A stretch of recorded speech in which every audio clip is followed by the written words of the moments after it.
Welcome back, and thank you for joining me for a brand new series here on Deep Soul Healing.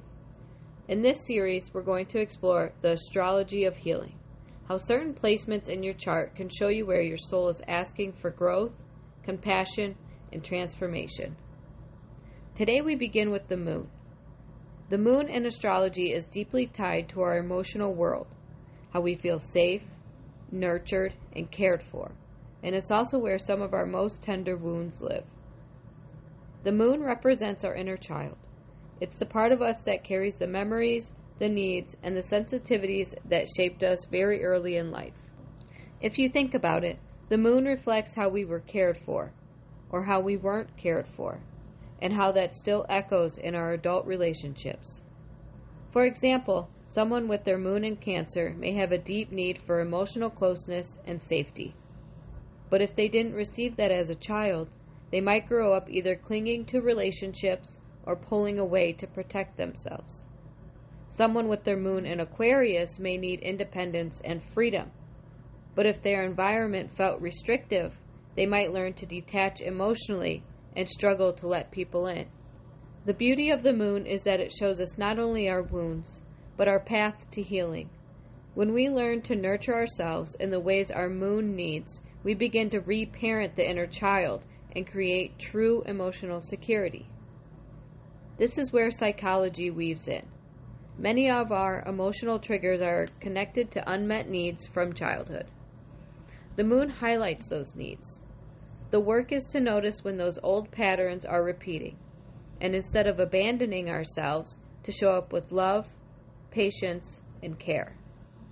For example, if your moon is in Virgo, you might feel the wound of never good enough. Your healing comes from practicing self-acceptance, not perfectionism. If your moon is in Sagittarius, you might carry the wound of feeling restricted. Your healing comes from giving yourself permission to explore, expand, and follow your truth. Spiritually, the moon reminds us of cycles, waxing, waning, changing.